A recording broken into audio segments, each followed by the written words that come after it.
it's a 3-year contract, and when all the paperwork gets done, it'll be available. Will he take over the South Georgia area recruiting? Well, that's where Mike Bubble was in recruiting South Georgia, and Mike was there because he had all those ties there. Yeah. Typically, our offensive coordinator and defensive coordinator don't get out on the road much in season, so it makes more sense to have them closer to home. If they do happen to go out, it's not that far to go. So my guess is it'll be closer to Athens than South Georgia, but we got to reconfigure.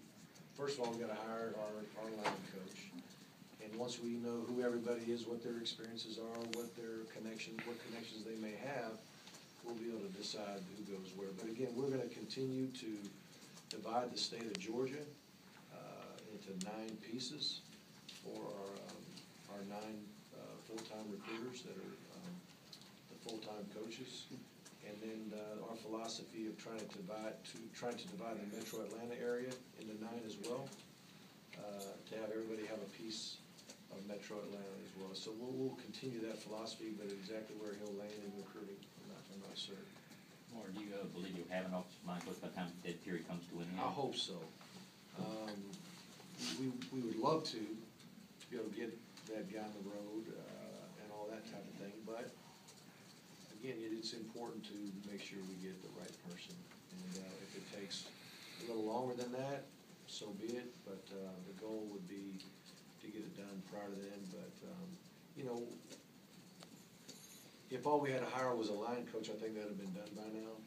But because we had to go with an offensive coordinator and a line coach, I wanted to get the offensive coordinator hired first.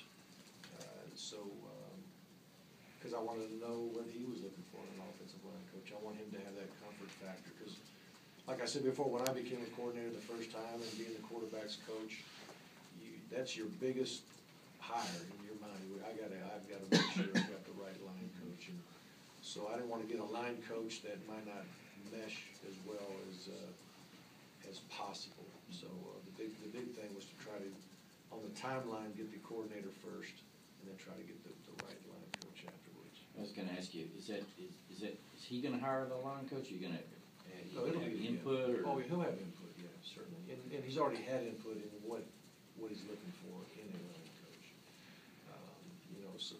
So that was very important. But yeah, it's just like even interviewing Brian.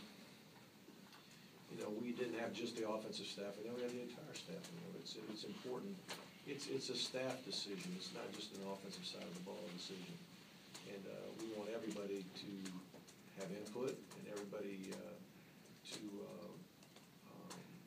to be a part of the process. But in the end, I've got to decide what I think is in the best interest of Georgia. But I certainly I wanted to know what the eventual coordinator would be. Obviously, it's Brian, and so I want to make sure we had some good conversations on exactly what we're looking for before we start interviewing people or going too far down the road with it. Mark, obviously the NFL is a different game than the college to a certain extent. How did you judge his body of work as a coordinator? I know you can look at statistics and see one thing, and you might see something else based on whatever. Yeah, well, there's only 32 offensive coordinators in the world that are coaching at that level. I mean, you don't do what Brian's done for as long as he has without being excellent at what he does. So that was never a question, his ability to coach or his ability to put together an offensive scheme that would give us a great chance for success. I think the fact that I was convinced that he was sincere in his pursuit of moving to the college game if it was the right situation, and the fact that, again, the things that we believe in offensively are very much the same that he believes in. And we do have a pro-style attack.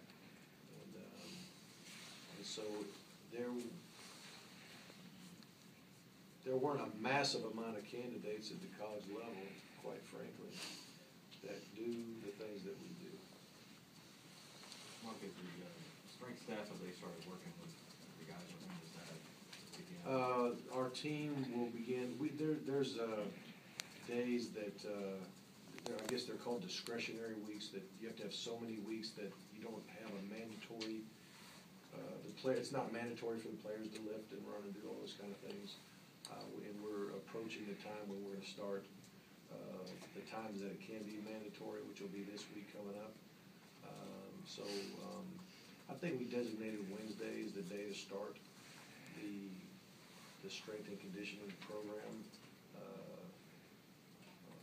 in earnest, and making it a mandatory type thing. But I know our players are excited about getting going. It's Coach Hockey, I think. Coach Hockey, yes, sir. Has he settled his staff, for sure? The dust is about to settle. It's getting close. Speaking of that, can you shed any light on Coach Van Hallenger? Obviously, you two have been together for a long yeah. time, and I understand he's leaving. Yeah. Basically, we're just doing some restructuring in our staff, and the position that Dave was in is not gonna. We're not replacing that position. We're going a little different direction in how we're gonna use our staff and our personnel.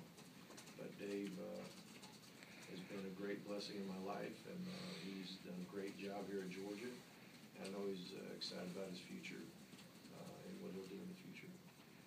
Another house cleaning type question, I guess. I think y'all got back in the fold in the new year. Has there been any other extra attrition as far as the players on the team Players? goes? Not that I know of. I mean, everybody's back in school and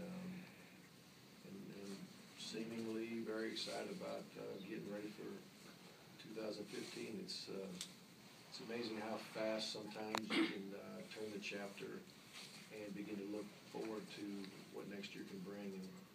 And you've got a lot of guys that all of a sudden find themselves as they're the senior now. They're like, they used to sit in the back of the room and thinking I'll never come into the front row, which we put our seniors up front, and juniors, then sophomores, and freshmen in the back of the room. And so we got a brand new group of seniors. We got a brand new group of leaders. We got a brand new. There's some kids that are brand new. Period, just coming in at the mid-year. You get a chance to meet those guys here on signing day. We tend to, if they're not at their home school, try to celebrate the decision at their high school. They'll be with us, the day that we have our press conference. So it's kind of a new time, and there's I think because there is change on the offensive side of the ball as far as the staff is concerned. Just like a year ago on defense, I think everybody's sitting there going, okay, if things didn't go exactly the way I wanted them last year, I got a chance to maybe show these coaches that I've got a chance to be a really good football player. I mean, you look at a guy like Mike Thornton last year on defense. He really was.